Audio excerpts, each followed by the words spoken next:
why there's a thing which says okay and leave meeting. Okay, I think it should be okay.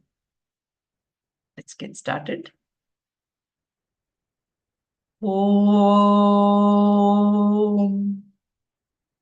Om. Om. Om Sahana Vavatu Sahanau Bhunaktu Sahaviryam Karavavahai Tejasvinavadhitamastu ma vidvishavahai. Om Shanti Shanti Shanti. Om Parthaya Pratibodhitam Bhagavatam Narayanena Swayam Vyasena Kratitam Purana Muninam Madhye Mahabharatam Advaitam Vritavarshini Bhagavatim Ashtadashadhyayini Ambatvam Anusantatami Bhagavad Gita Bhavatveshini Namostu te Vyasa Vishala Buddhe Pulla Ravindayata Patra Netra Yena Tvaya Bharata Taila Purnaha Prajwalito Jnanamaya Pradipaha Prapanna Parijataya Totra Vetraika Panaye Jnanamudraya Krishnaya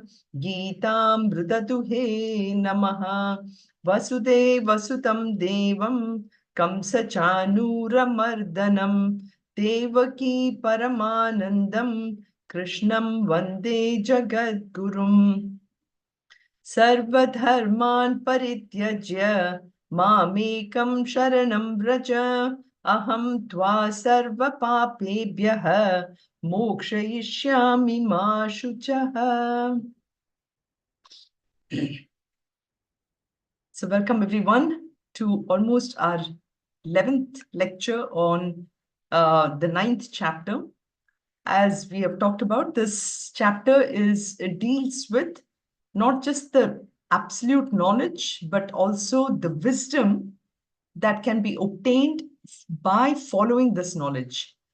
And this belongs to the second part of the 3-part series of Bhagavad Gita.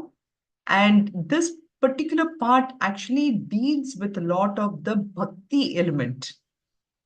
As much as the first 6 chapters was about Karma Yoga, this one is really about bhakti. And in chapter 9 especially, we really see how the bhakti can be evoked, who are the people who are the bhaktas. And of course, the later half of this chapter, or almost the last section, is about the worship part of it. So today we'll be doing at least shlokas 23 to 26. And of course, prior to that, just a little bit of introduction. Like we always said, the first 2 shlokas gives a theme. 6th shloka onwards, we talk about this relationless relationship. And then we talked about the creation, the dissolution, all that. And in all this, in the beginning, of course, it looks like Krishna is saying, I'm the one who's creating, I'm the one who's dissolving, I'm the one. But in reality, even though he's a creator, dissolver, but the key thing to note is that he himself doesn't get directly involved. That's the part of the beauty of this thing. So when we say he doesn't get directly involved, what does it mean? When compared to all of us, when, for example, as a scientist, I can say that when I come up with a new invention or a discovery and I write a paper and everything, then immediately I feel that I am the one who actually did a lot of work for the project, and I created and I've written the paper and everything. But then what happens is the minute I say I did this paper and everything, I immediately take the ownership and I get involved with the whole process. Because I feel that I'm the one responsible for it. So here Krishna is saying that even though he is the creator dissolver, but he is not directly connected, and therefore he doesn't take on the ownership of whatever happens to the creation.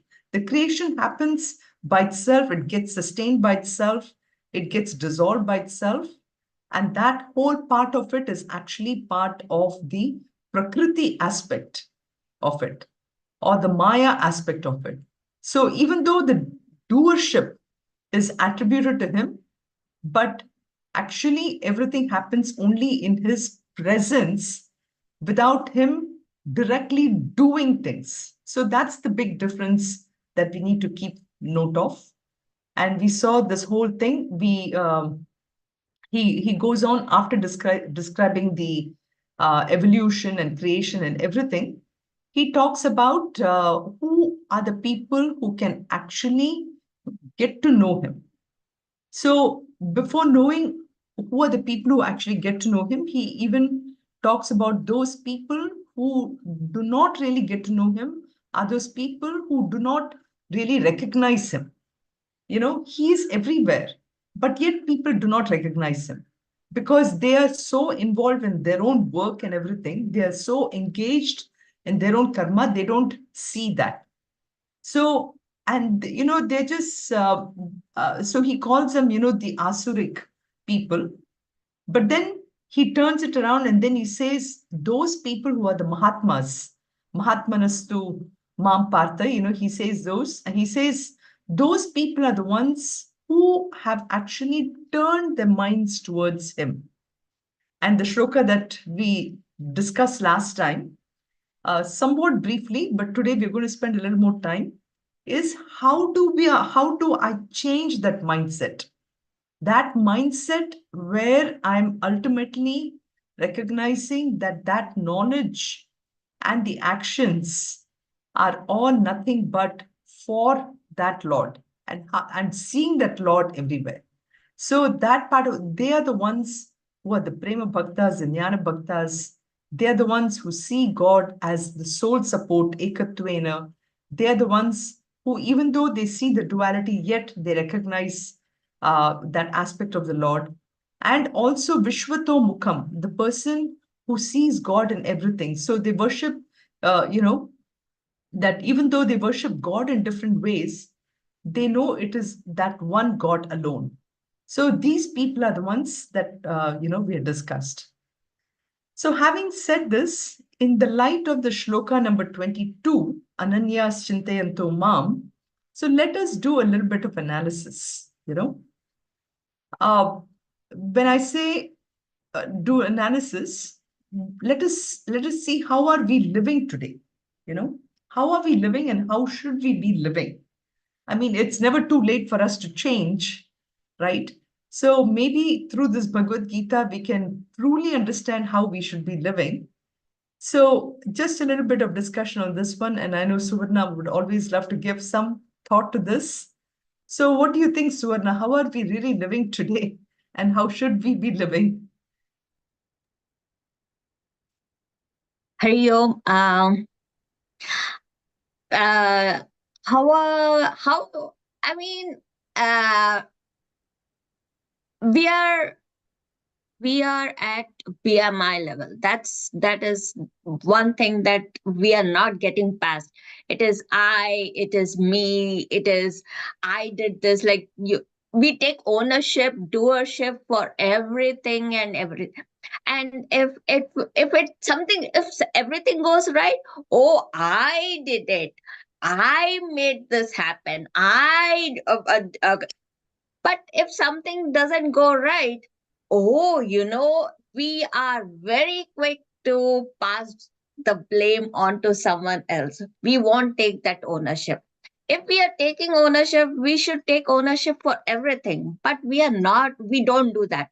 If it Right. is praise, we will 100% take the ownership. But if it is something that's negativity, oh, we will find misery loves company, so we will love someone to. That is where we are at. How are we living? That is where we are at, where we are not one. We are still seeing as you, I, she, her, him. There is that difference between what we are Right. seeing. So Correct. that is how So I then how think we are should we living. be living then? How should we be living? How should we be living? It would be we have great examples, Swami Vivekananda, Swami Chinmayananda. We have fantastic Mahatma Gandhi. We have, we have so many examples.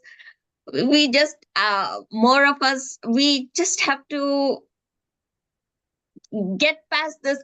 For me personally, I think I have to get past this whole big ego that I, I mean, the Right. sun rises and sets on my command. I have to get over that thing. Yeah. So how should we be living? At this point, my I'm working towards getting over this I, the Okay. ego, Very the good. ahankara, this whole Right. big small I that I made a big deal out of. So that's where I Any other personally thoughts? think I have. I mean, I have it. So that's my personal take. Uh-huh. Any other thoughts on these 2 points? The reason again and again I keep bringing this very, very basic questions, like last time I again brought up this question of who's God, you know. The point is all this Bhagavad Gita needs to make some impact upon us. And this particular chapter, this particular section really gives us that opportunity to do that. In simple words, I mean, in this section of 7th through 12th, which is about Bhakti Yoga, a concept which is not actually, I would say, easy for us to comprehend. Because our notion of bhakti, which has been drilled into us from the time when I was young, is actually, which was very good. It worked well at that ages.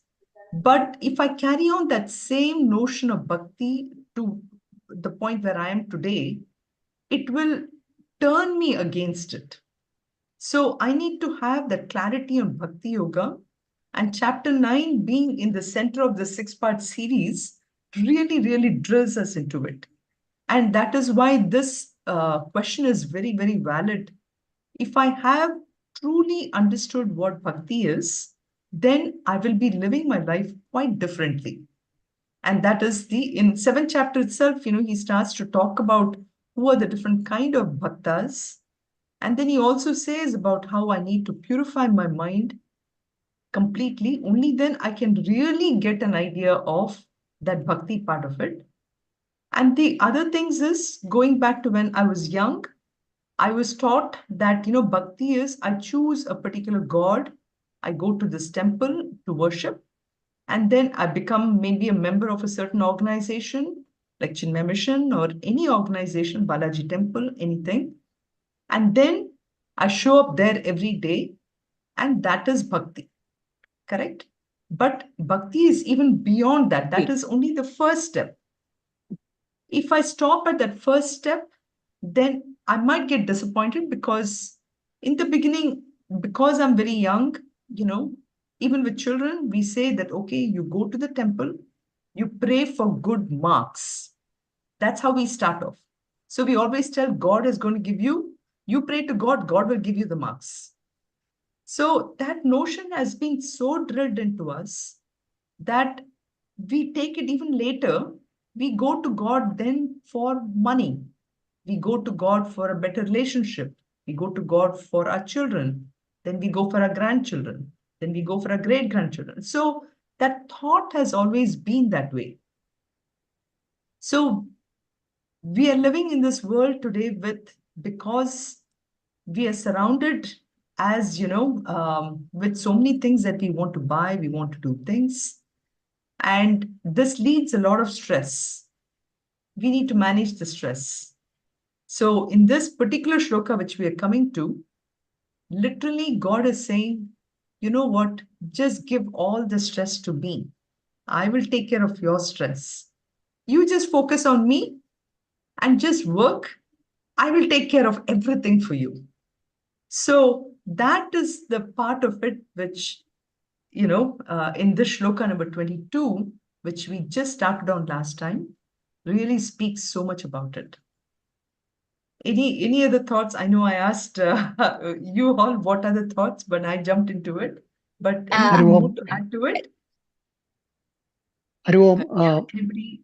Anand, yeah, looking yes? at how we have to live, it's just given in the sloka Ananya Sintayanto Mam Ijana Parupaste.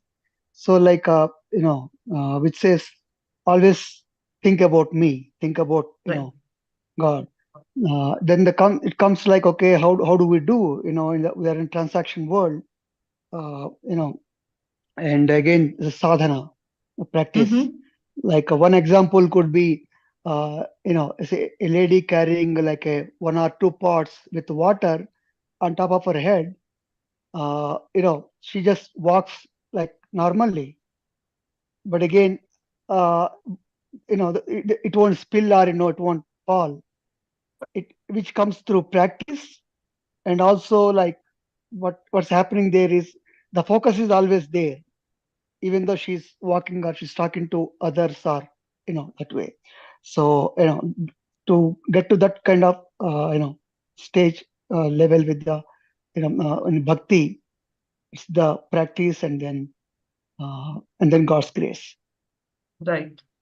Right. Speaking of, when you were speaking of the lady carrying the pot on her head, I'm reminded of a very beautiful analogy that Swami Tejomananda makes, So he gives this example of this lady carrying the fish basket on her head. Okay.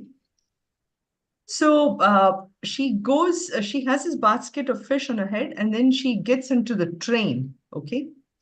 And then when she's inside the train, also, what she does is she sits and then she still holds a basket on her head. You know, she can just keep it down and just relax, right? But she doesn't because she's afraid. She thinks that she is holding the basket on the head. So that train is like God. You just give the basket to the God. God will take care of it. Now you just sit back and relax. You know, I always think about that beautiful example. How silly we are. We are like that lady with a fish basket. Even when we are something, we always take so much of ownership for the things. Just like how Anand just said. By practice, when you have that, I mean, this is of course a different context. Or a different example, but I was just reminded of that lady carrying the basket of fish. Hariom, basically building up on what Anant was saying, it is like we have to be steadfast in our focus about Lord. It is she's that lady with the pots. She's so used to it, and she has that balance. In the same way, we have to have that steadfastness and that clear mind and clear.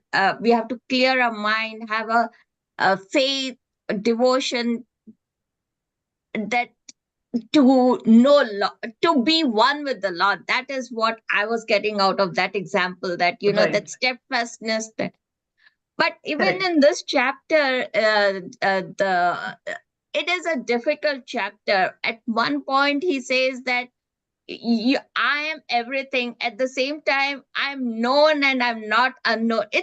Those topics, those are complex things to understand.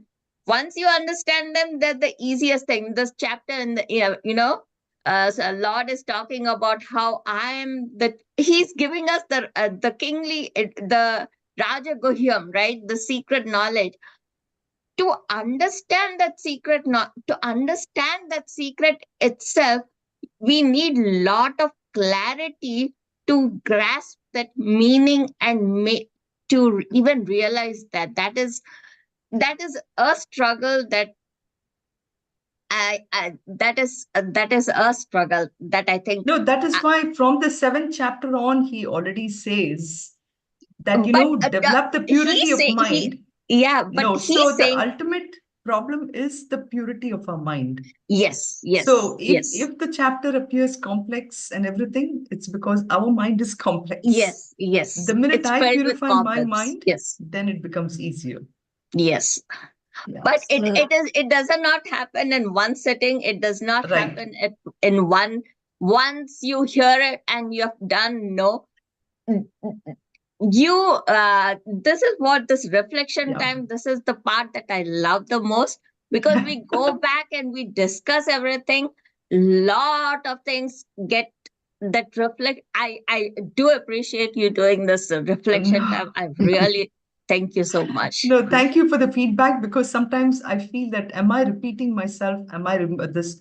But then as I reflect upon this particular set of shlokas, and especially with this Ananya's Chintayantu Mam, really spent a lot of time. And in fact, I have prepared quite a few things, even just to discuss the shloka of Ananya's Chintayantu Mam, But we will do that.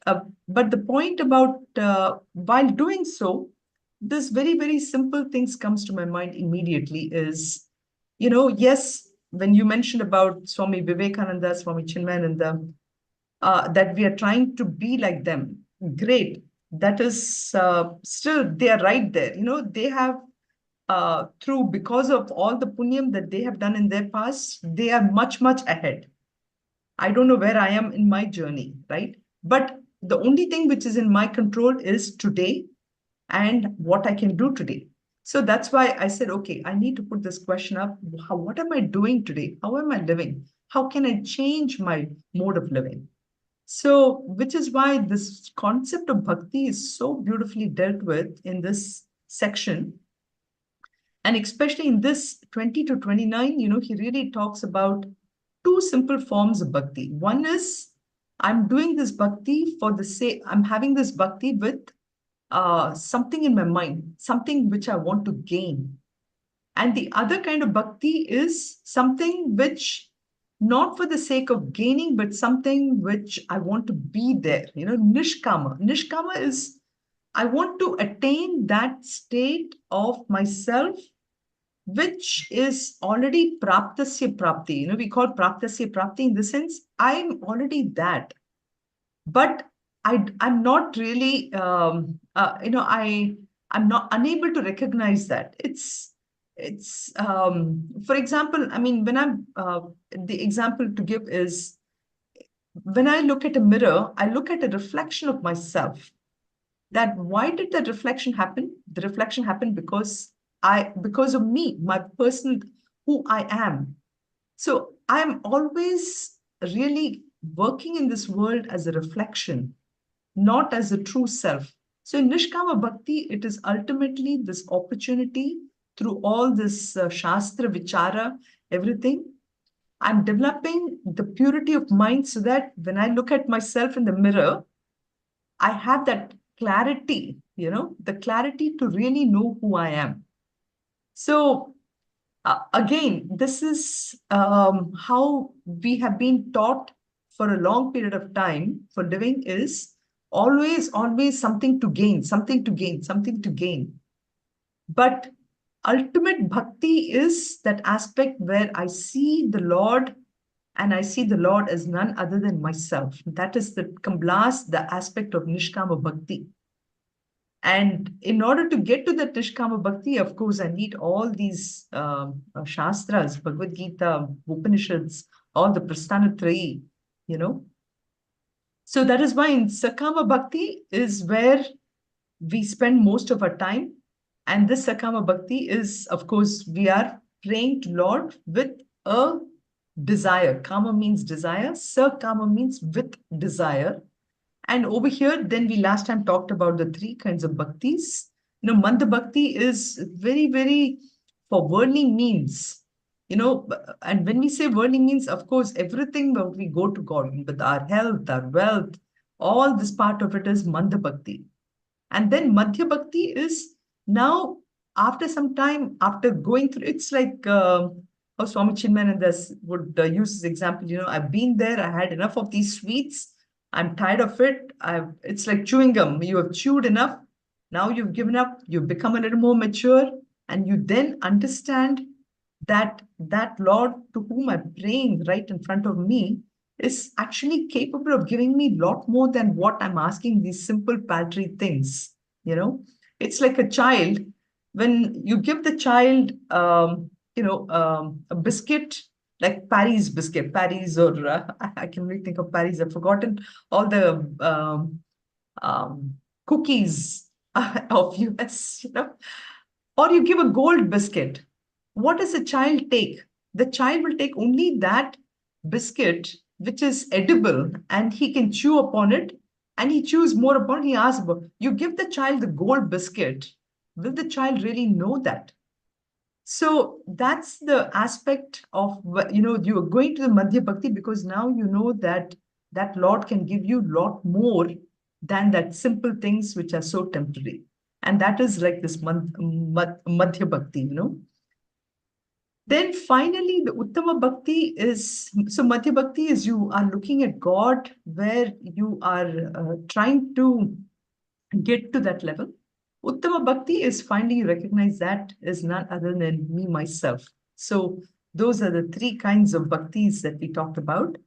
And then in shlokas 20 and 21 is really that bhakti, Sakama Bhakti. So in our Vedas, we have the Karma Kanda and we have the Upasana Kanda, and then we have the Jnana Kanda. So they're all there for a reason. So we all want to approach God with that Sakama Bhakti. So these are people who do a lot of, they are really ritualistic people. And in our Vedas, we have that ability where God is saying, you know what, I will fulfill whatever you want. And so the fulfillment of this one is when you have that desire for a much, much better life and everything like Swarga, then basically God is saying that, well, I will give you Swarga, no problem. Okay, you can do whatever you want, you can enjoy the world. So he tells him, you go there, you enjoy it. So Tremam Somapa Puta Papa Yagni Mam Ishtva. Whatever you desire, I will give you this. All this is already mentioned in our Vedas, which is, you want more punyam, you want more artha, you want sukha, which is, I almost, when I take when I ride on the traffic in India, then I think about US, I think, oh, Detroit, the roads are so clean, the roads are so nice. It's really Swarga, So we go to Swarga and now I'm back to Bhuloka. Now, this is just a joke, but every place has its own beauty and everything. So it's like that. So now we have come back, and now we are, again you do this. Again, you get bomb-bedded. You earn more. You go to US, enjoy, or Las Vegas, enjoy. Come back to Detroit. That's why they make these flights to Las Vegas are some of the cheapest flights. Because they want more people to go to. But that's not, the context is different, of course. So anyway. So fun. Then in the next shloka, he says, yes, after you enjoy anything which is material, you have to come back. So you come back to the world, come back to where you are, and again, go back. It's, again, I have to use an example. I was in Chennai last week, and I was looking at the trains, the metro trains. They start from the airport, go all the way up to Central Railway Station, then they come back to the airport. Then they go back there. They just keep going, shuttling back and forth, So that's how here the word, gata agatam kama kama labhante, So it goes to Central Metro, then it comes back, gata agatam. We are just constantly going up and down as long as my mind is focused only upon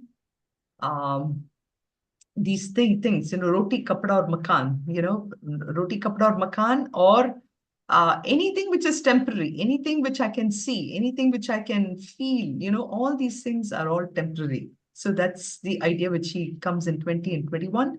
He says, even for, like when you gave the example of Swami Chimananda and Swami Vivekananda, we know that is so, far away as a goal to be attained.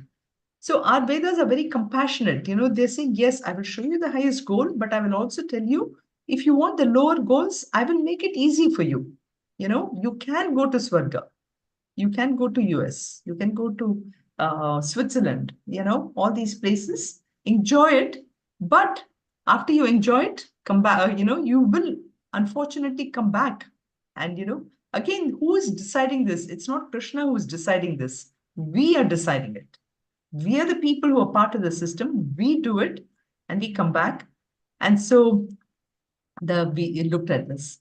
Now, after having explained this, he's coming to the Nishkama Bhakta people. People who are really seeking moksha. Okay? For them, he says, we'll spend a little time on this one. He says, Ananyas chintayanto mam ye jana paryupasate tesham nitya abhiyuktanam yogakshema vahami aham. He says, for those people who are completely nishkama bhaktas, they do not want anything whatsoever from the world. Okay? They are absolute, pure Parama Bhakta. They are, and they want only me and me alone. So, for those devotees, how do they live in this world? And that is why, again, this question of, how do I live today? And how are we supposed to live?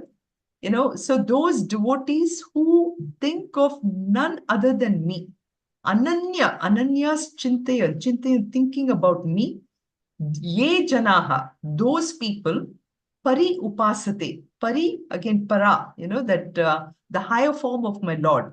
He said in previous shlokas that people see me, yet they don't see me. I'm right in front of them, but yet they're not able to see me. But these people who only think about me, okay, that part of it with absolutely ananya, with no sense of anything at all. Nitya abhiyuktanam, of those people who are very, very steadfast, who are totally united with me. For those people, what do I do? This is the beauty of it, These people are not asking for anything at all, but the Lord is so happy with them. He says, I will take care of everything for you. Okay? All you do is you just come to me completely. Just like how the gopis and Krishna, right? They surrendered completely. And even Krishna would test them out. When they were taking a bath in the river, he would take the clothes away.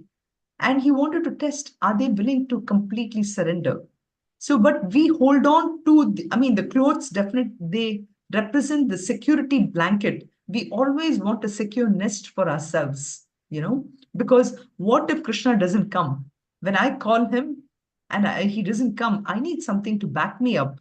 So our whole life is led in this. And this is, again, such a beautiful thing, There's some very beautiful examples that are coming up.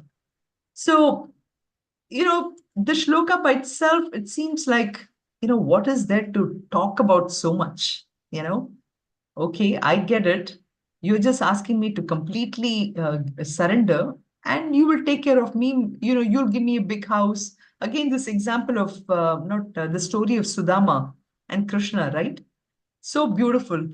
Sudama is a poor Brahmin. He and Krishna were studied together in Sandipani. And later, when Krishna, is a king, and then Sudama goes to him with even his wife, says, you're going with nothing, and she gives him the poha and everything, and he goes there because he had absolutely nothing in his mind. He just wanted to see Krishna. So when he comes back, Krishna takes care of him. He comes back to his family who's living in a palace and who are all so happy. So that's the beauty of this. So we may think there is really nothing so big about this, but it is really a big thing because today, the way we live, and that's why I put that question up, how are we living today? We are carrying this huge burden of worries, anxieties. What will happen to me? What will happen to my family? So Krishna is saying, guess what? I'll be that porter for you. You just focus on me. I will take this entire burden off your shoulders. Okay. So, and how do we do this? It is by completely ananya, so you have to surrender 100%, not, 50%. Okay, 50% Krishna, okay, I'll think about it. 50%, what if you don't come? Again, another beautiful story, right, about that Gopala. I know some of you who teach the younger ones, you would have taught this thing about this child who goes into the forest, and Krishna comes and helps him every day because he's afraid to cross the forest. But then nobody can see him, only him, because he had that Ananya Bhakti. That is all that was there in his mind. And if we can have that kind of a bhakti, we will not be like how we live today. Again, I'm bringing this contrast of how do we live today? How can we live? So here I just have this example of this person who is constantly stressed out, so many things going on, whether it is taking care of my family, whether it's my work deadlines, my kids schedules, and then of course the internet. Every time I want to do something else from the internet pops up, for which I feel that I have to read that information. Forget about just texting and all that stuff. Internet by itself can give you so much of this. So everything, I'm constantly worried about it. That's how I lead my life. But I need to come back to this Ananya Bhakti. That is the only thing. Just focusing that it is Ishvara everywhere. It is Ishvara who can do everything for me. And if I focus with that mantra, literally it's a mantra I have to constantly keep. I mean, now it's amazing in India, after the Ram Lalla inauguration, so many people now, of course, in the morning, you say Hari Om. In my family, my father and my father's brothers, it has to be Hari Om, it has to be Suprabhat because it's morning. And then next is Jai Shri Ram.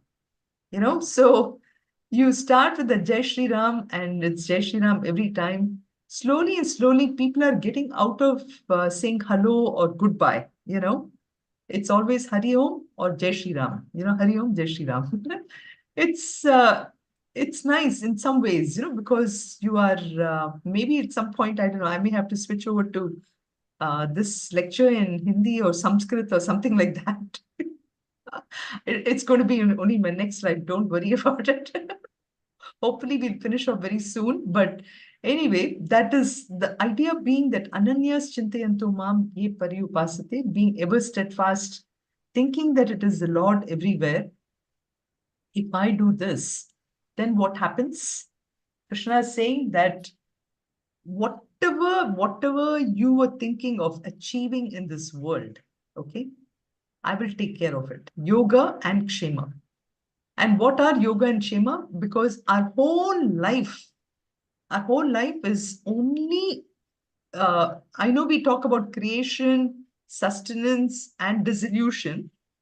But guess what? Dissolution, we don't have to worry. It automatically will dissolve whatever, whatever I don't want it, I'll easily get rid of things. But we spend a lot of energy on these two things. One is acquiring and acquiring and acquiring. Once I've acquired, I have developed such a habit of acquiring more and more. Okay. And if we say, you know what, I'm done.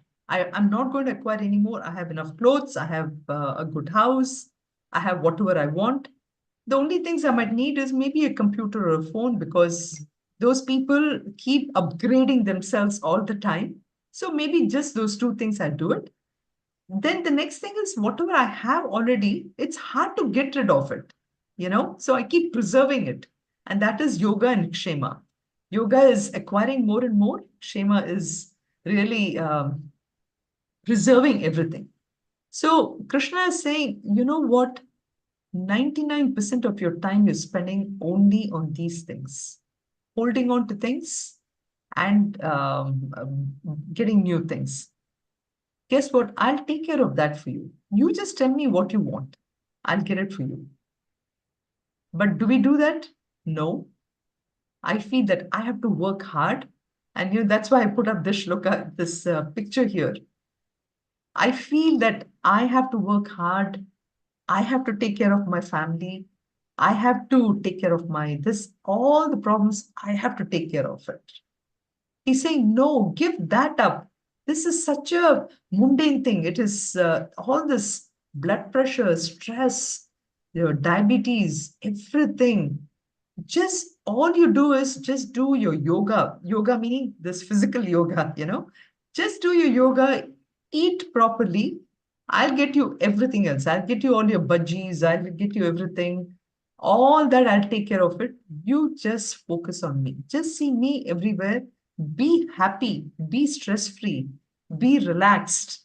Everything, So in this regard, it's beautiful that if you had lived in India 50 years ago or something, okay, at that time it was very, very common for people to take life insurance. People used to come home. I still remember when I was young, people would suddenly show up on your door and they say, you know what, you have to take life insurance. How do you know how long you're going to live and all that, I mean, now nobody, in the sense, it would be a breach of privacy if somebody were to come and say, guess what, you're not going to live long, you better take life insurance or whatever. Of course, in our companies, we do that. In company, they give you have to take your medical insurance, you have to take your 401ks, your pension, all that is a security blanket, right? But in India, the Life Insurance Corporation, they actually took this shloka, okay? And you know what you see here? I blew that whole thing up just to show you. It says, Yoga Kshemam Vahamyaham. So the life insurance company is like Krishna, They are saying, we will take care of your yoga and kshema, Don't worry. We will do the whole thing. You just keep on working and working. You just keep paying pay the what do you call that? There's something not dividend, but you keep paying a monthly thing, and I'll take Insurance care of it. premium. Sorry. Premiums, yeah, the insurance premiums. I know there's a different word in India they use for this monthly payment, but in US it's the premiums. Yes, you pay that, we take care of it, So that's why this word Yoga Kshemam is really just so beautiful. It's like, I'll take care of your whole burden. Because we think, our life, we have to worry. Like my father, every time I tell him, don't worry, I will be okay. He'd want to know exactly what time I'm leaving from home to come to Kerala. And when I come, I have to call him and tell him. And until I call him, his mind would be, oh, did she go there? She didn't, And so now I tell him, Papa, I'm not going to tell you when I'm this one, because I know you would just worry for when I'm coming, but that has become a habit for him. So I try to be gentle with him on this thing, Excel. So, but this, our life, we feel we have to worry all the time at all levels. And all ashramas also, which is why I tell my father, you've finished your life. Now you can just, Krishna will take care of your yoga kshema, You can just sit, relax, everything is done, no, but he has to worry. So it's like that for all of us, for everything we feel, if we don't worry, that is this one. So we really, really, really need to know how to live, which is to shift our mindset,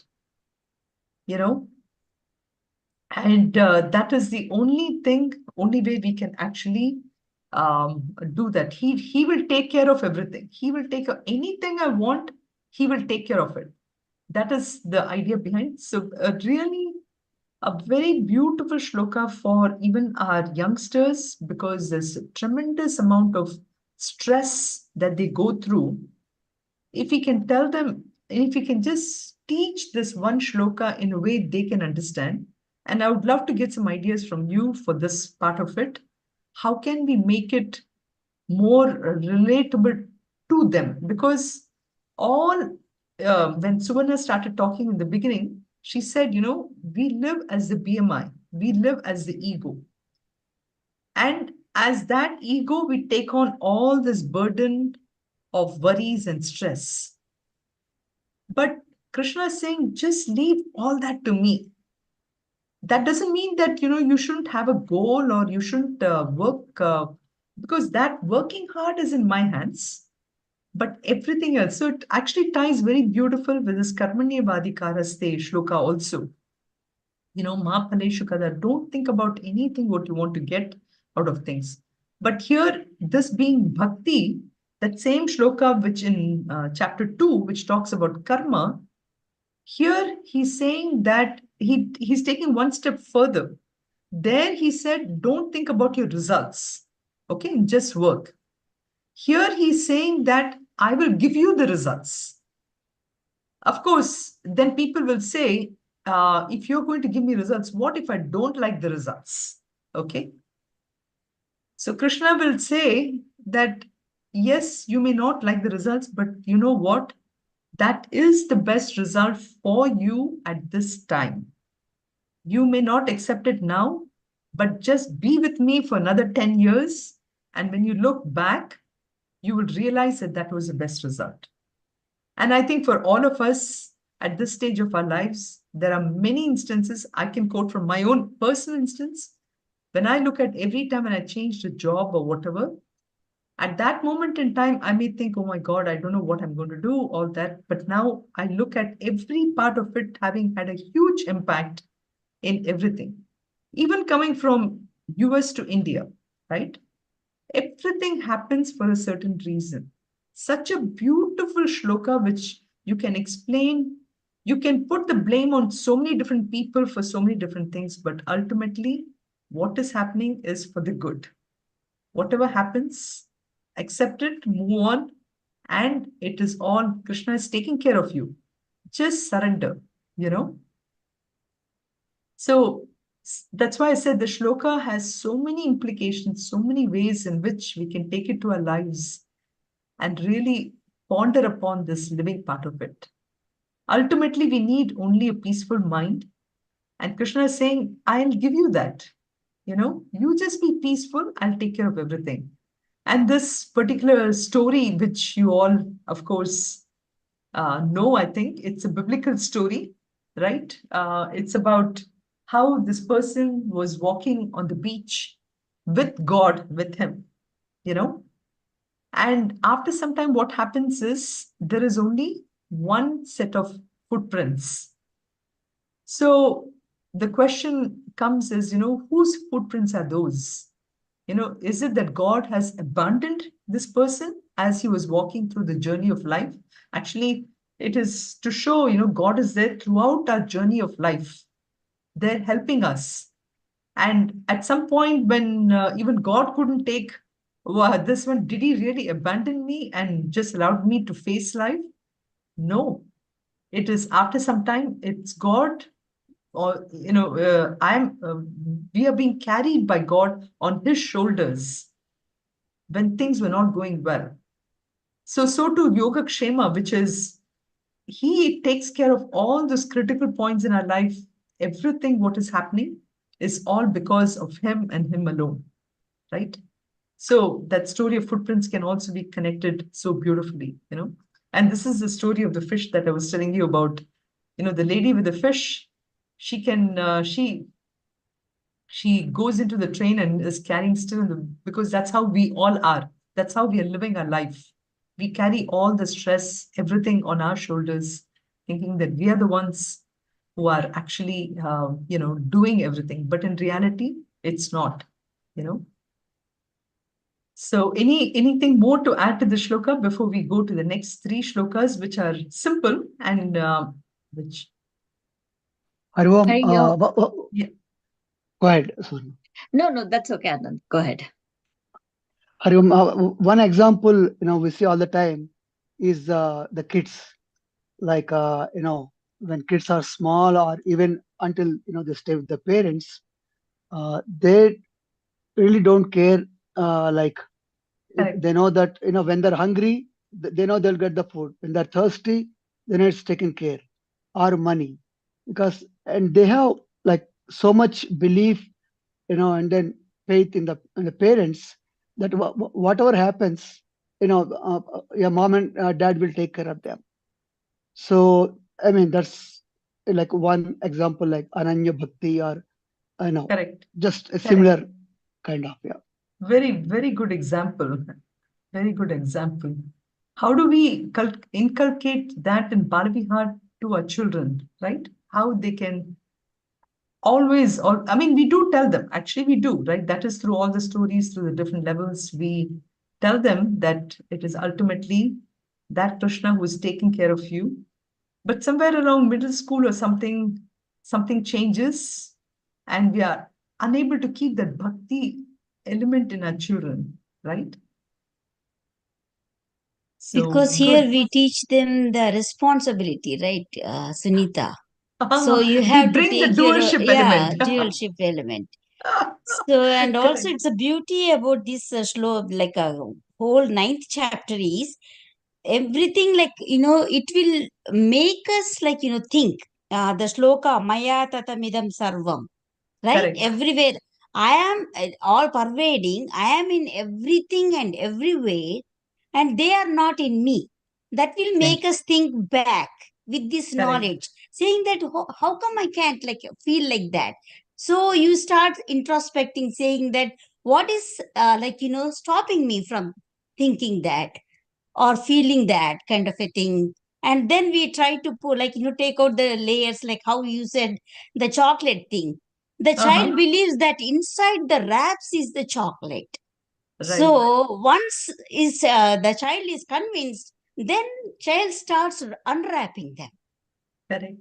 Same way, maybe we have to go backwards to find, right? With the Correct. knowledge only we can do that. That's what I'm thinking. Very good. Very Yeah. nice way of connecting. I love both examples. Yeah, everybody's like, even the fish thing you said, like, it is like, do your best and leave the rest. So that's Right. what we have to learn from that one too. So, Correct. yeah. Correct. Exactly. So in the next set of three shlokas, the question might come is, does that mean that I have to pray only to Krishna and nobody else? Can I not pray to other devotees? So Krishna is, he will come back and he will try to show that even though you pray to everybody, you are actually praying, even though you're praying to others or whatever, you're actually praying to me, that ultimate, the supreme Lord, not Krishna as a person, but ultimately you are praying to that Paramatma only. Okay. You may have your own favorite gods. That is fine. But at the end of the day, so there is some very simple shlokas coming here because, and this is very important because this shlokas in some way addresses also the unrest between, say, different religions, or even within the same Sanatana Dharma, my Shiva is better than your Vishnu, or, my Devi is better. All these things, confusion can come about, which is really incorrect knowledge. So these shlokas are really addressing that aspect of it. येऽप्यन्यदेवता भक्ताः ये येऽप्यन्यदेवता भक्ताः यजन्ते श्रद्धयान्विताः यजन्ते श्रद्धयान्विताः तेऽपि मामेव कौन्तेय तेऽपि मामेव कौन्तेय यजन्त्यविधिपूर्वकम् यजन्त्यविधिपूर्वकम्. So basically, he's trying to say that it's just correcting anyone's misinformation, So because people are unaware of that supreme consciousness, they feel that, okay, I should go to this god, I should go to Ganesha for this, I should go to Devi, go to Lakshmi for wealth, all this. All that is great. To some extent, in the beginning, when my mind is full of desires, at least to that extent, my mind can be a little peaceful, And if I have the right attitude, of course, the gods will also give what I want. But the whole idea here is that even for those devotees of other gods endowed with faith, he says, and who worship them, he says, "Oh Arjuna, the method by which they're doing may be a little quote unquote misguided, but in reality, they're all nothing but they're coming to me and me alone because of the fact that they have so much of Shraddha. So, ye api anya devata bhaktaha. So, those devotees of other gods, because they have the faith, guess what, Arjuna? They are actually nothing but coming to me alone. Okay, so that is what he says. And then in shloka number 24, he just basically another kind of a clarification he's doing. He said, they are quite okay. I mean, all this is okay, but they, it helps them in different ways here. So he says, Aham hi sarva yajnanam, Aham hi sarva yajnanam, bhokta cha prabhureva cha. भोक्ता च प्रभुरेव च न तु माम् अभिजानन्ति न तु माम् अभिजानन्ति तत्त्वेनातश्च्यवन्ति ते तत्त्वे तत्त्वेनातश् तत्त्वे ना तत्त्वेनातश्च्यवन्ति ते. When my mind goes to Sanskrit and then I read the English, it gets confused, So here, again, he's trying to show about of all the sacrifices, I alone am the enjoyer and the Lord, but they do not know me in a sense, and hence they fall into this world. So again, they are not knowing that ultimately, he is the provider. But people think because of their misguided status of enjoying a certain result, like, for example, the people who go to Swarga and they come back, okay, they feel that they're the ones who enjoyed it. They have to now come back and again work hard. But he's saying that, the reason why they keep coming back again, Gata Gatam Labante, is because they do not know me in my true essence. And therefore, they assume the roles of assume the roles of doership and enjoyership. But he's saying, Aham hi sarva yajnana. I am ultimately the enjoyer. Again, taking the burden of this enjoyership and the doership kind of a thing. And bhoktacha prabhurevacha. I'm the enjoyer. I'm the one who gives. And but people don't recognize this, and therefore they come back. So this is again, he gives one powerful shloka, and then he always gives these things so that people, because a question may come, does that mean that I have to only pray to that absolute Paramatma who I cannot see anything, Brahman? No, you pray to Brahman in the form of all the other devatas. And then in shloka number 25, since we're exploring this topic of bhakti, we should not think that this happens only in the temple and we should take it for granted. So for that, he says, Yanti deva prata devan, Yanti deva prata devan, Pitrun yanti pitra prataha, Pitrun yanti prita Pitravrataha, Bhutani yanti bhutejaha, Bhutani yanti bhutejaha, Yanti madhyajinopi mam, Yanti madhyajinopi mam. So he says, those worshippers of the other gods, they go to them, to the ancestors, go to the ancestors. So worshippers, so different type of people, whatever they worship or whatever they have faith in, they will go to that particular aspect. So people, but my worshippers, they come to me alone. So this needs a little more explanation, which we will do next week, because it might seem a little confused, because earlier he said that no matter who you pray to, ultimately they're coming to me.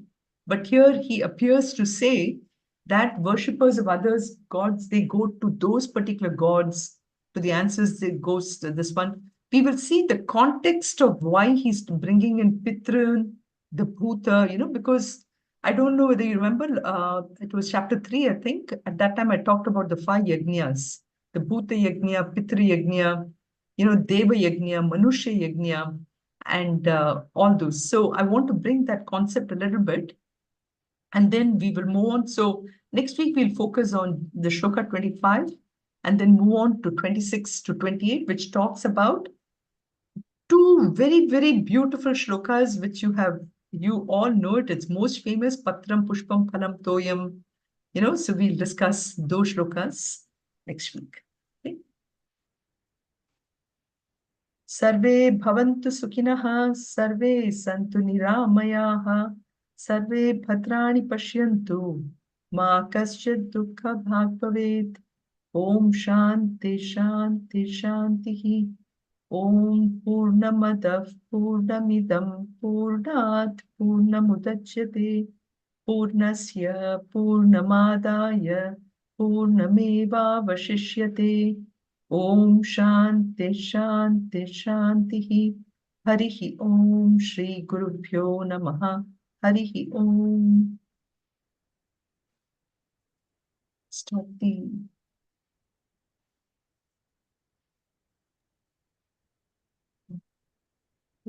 this one. Hari Om. Hari Om. Hari Om. Hari Om. I want to stop the live stream. Thank you so much. You're welcome. Thank you, Thank Hari you, Om. Sunitha ji. Hari Om.